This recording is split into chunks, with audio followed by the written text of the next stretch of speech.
ازيكم عاملين ايه؟ اسبوع جديد في الدوري المصري وقمة الاسماعيلي والزمالك. الزمالك بدأ المباراة بضغط على النادي الاسماعيلي. الزمالك كان بيحاول يستكمل تطور الأداء بتاعه في على المباراة الماضية أو المباراة السابقة اللي هي طبعا باستثناء مباراة وادي دجلة. ضغط على النادي الاسماعيلي والنادي الاسماعيلي كان بيحاول يضغط على نادي الزمالك ويحاول يمنع نادي الزمالك هو يبني هجماته. لكن نادي الزمالك كان عنده حلول كتيرة في أرضية الملعب عشان يخرج من تحت الضغط ده. واحدة منها كانت تحرك عبد الله السعيد والاعتماد الكلي عليه في بناء اللعب في منتصف الملعب، مع انضمام آدم كايد وخوان بزيرة إلى منتصف الملعب. خوان بزيرة وآدم كايد من اللعيبة المميزين في بناء اللعب، لأن هما لعيبة بتسعى وبتطلب الكورة وبتنزل منتصف الملعب وبتضم للعمق عشان توجد حلول لممرر الكورة سواء دونجا أو أحد قلبي دفاع نادي الزمالك. بالإضافة ده طبعا وجود ناصر ماهر المتحرك المميز ما بين خطوط نادي الإسماعيلي في الضغط كان فيها عيوب. عشان كده كان بيقدر نادي الزمالك يمرر ما بين خطوط نادي الإسماعيلي وبيعمل له مشاكل عن طريق قلنا الرباعي بتاع منتصف الملعب اللي بيتحرك سواء من اليمين أو اليسار أو الصاعدين من تحت لفوق عبد الله السعيد وأمامه ناصر ماهر. الحل التاني اللي كان عند نادي الزمالك الكرات الطولية، خاصة في وجود ممرر مميز من قلبي دفاع نادي الزمالك ألا وهو محمد إسماعيل، لعيب يجيد التمريرات الطولية أو الكور العالية. وده اللي شفناه كتير في محاولته التمرير لعدي الدباغ وصناعة الفرص لعدي الدباغ بكور مباشرة على مرمى المنافس، أو التمرير طبعا لإخوان ألفينا على الجناح الأيمن بشكل الخطورة الأكبر ونجم الفريق في الفترة الحالية، لعيب السريع المهاري المميز جدا في نادي الزمالك. بالفعل إخوان ألفينا كمان لقينا ممرر تاني ابتدى يتطور وهو دونجا. قلنا المباراة السابقة إن أداؤه ابتدى يتحسن. لا زالت هناك أخطاء في التمرير وفي بناء اللعب بتعمل مشاكل لنادي الزمالك، لكن تحسنت نوعية الكرات التمريرية بتاعته، خاصة الكرة الطولية زي الكرة اللي جه منها وحصل منها خوان بزيرة على ضربة الجزاء اللي قدم منها نادي الزمالك. بعد الهدف نادي الإسماعيلي ابتدى إن هو يعني يتحسن في أدائه ويتحسن في الضغط والاستحواذ على الكرة. فريق النادي الإسماعيلي فريق مبشر مليان باللاعبين الصاعدين وصغار السن، لكن ينقصه الكثير من الخبرات. مدرب مميز بيحاول ان هو يطور من اداء لعيبته، لكن في خبرات كبيره بيواجهوها وده بيأثر وبيعمل رجح لكفه المنافس عليهم. لكن في لعيبه كتير جدا مميزين في كل المراكز تقريبا لنادي الاسماعيلي، حتى ابتداء من حارس المرمى وحتى رأس الحرب.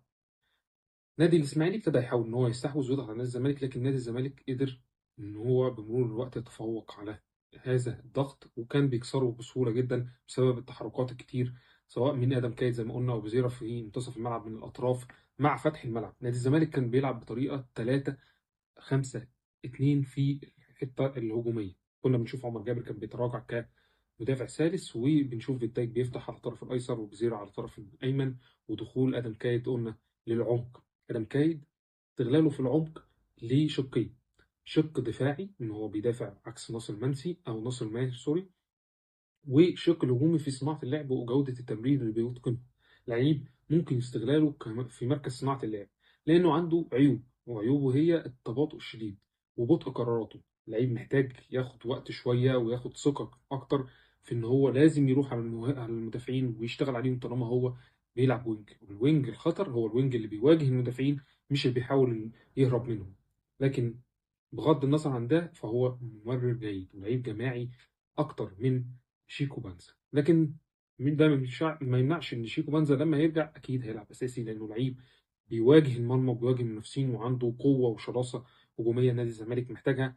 لكن كايد ليه مميزات تانية وده اللي بيخلي البروفايل بتاعه ان هو يروح للاعب صانع لعب اكتر منه لاعب وينج. نادي الزمالك انهى الشوط الاولاني متقدم بهدف نظيف. في بدايه الشوط الثاني نادي الزمالك استمر في ضغطه على نادي الاسماعيلي. نادي الاسماعيلي كان بيحاول ان هو يعجز نادي الزمالك في بناء اللعب، وده حصل في فترات من الشوط الثاني وابتدت نشوف كور طوليه على عدي الدباغ ممكن ما كانش نادي الزمالك بيستغلها بشكل كافي. لكن نادي الاسماعيلي ابتدى بعد كده يحاول ان هو يفتح ملعبه ويلعب على نادي الزمالك ويبني هجمات منظمه، كان بينجح في ده خاصة في اللعب على الأطراف.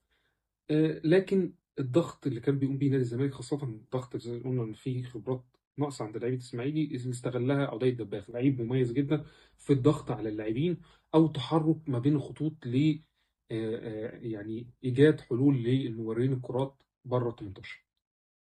وده اللي نجح فيه عدي الدباغ في فعل إن هو يعمل خطأ على لعيب مدافع الإسماعيلي ويستغله ويحرز هدف من انفراد بشكل مميز. لكن عدي الدباغ لعيب قلنا زي ما هو قبل كده، زي ان هو لعيب محطة اكتر منه لعيب بوكس. لعيب البوكس شفناه طبعا سواء عمرو ناصر او ناصر منسي، الاثنين بيجيدوا اللعب داخل ال 18، شراسة داخل ال 18 وتحرك اكتر داخل ال 18.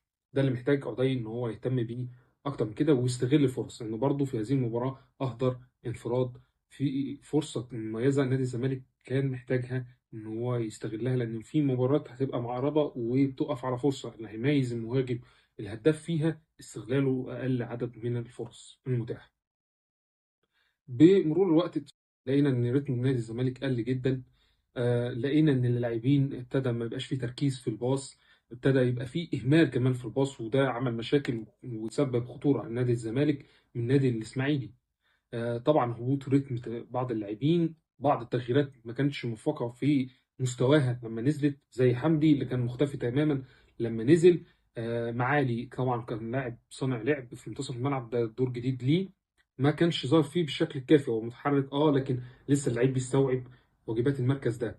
كمان نادي الزمالك ابتدى تحس ان البدني طبعا مع خروج دونجا ونزول عبد الله المركز 6، عبد الله بيكون مستهلك بدنيا فالضغط عليه بيبقى اسهل، لانه ما بيبقاش قادر ان هو يصارع اللاعبين اللي اصغر منه سنا قليلا. لعيب مجتهد جدا ومركز جدا ومحافظ على نفسه، لكن برضه عوامل السن لازم يبقى ليها تاثير. فده جانب بيؤكد نادي الزمالك محتاج ديفندر تاني بجانب دونجا. انا ما اعرفش اصابات او لعيبه زي ربيع او جهاد او شحاته يعني هيرجعوا امتى، لكن اظن انه ما فيش فيهم غير ربيعه هو اللي بيقدر يقوم بدور 6 ده.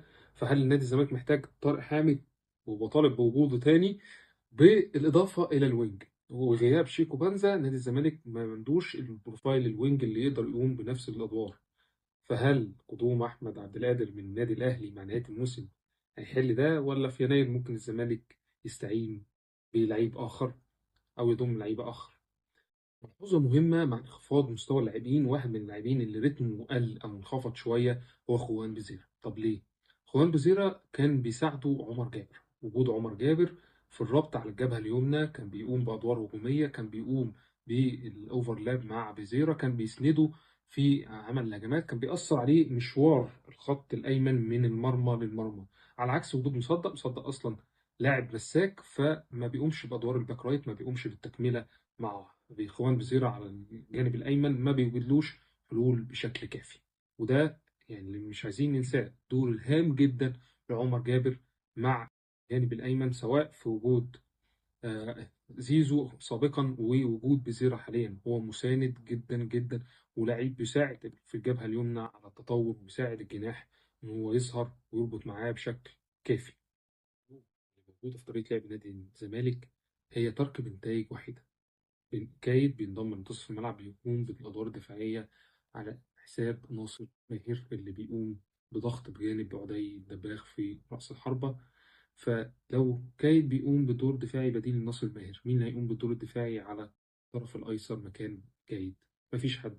وبالتالي بنشوف بنتايج بيواجه لعيب أو لعيبة أو اتنين أو أكتر، وبيبقى وحيد او بينضم يخش جوه 18 فبيسيب مساحه على الطرف مع عدم وجود جناح بيقوم بادوار دفاعيه، ودي بتعمل مشاكل لنادي الزمالك في طريقه لعبه بشكل في نهايه المباراه. يعني نادي الزمالك كان عنده فرص كتيره، لكن كان في تباطؤ وكان في رعونه في استغلال الكور. كان ممكن نادي الزمالك يحسم المباراه بنتيجه اكبر من كده، خاصه ان في تفوق فني في امكانيات اللاعبين او الامكانيات الفنيه للاعبين والجماعيه طبعا كمان.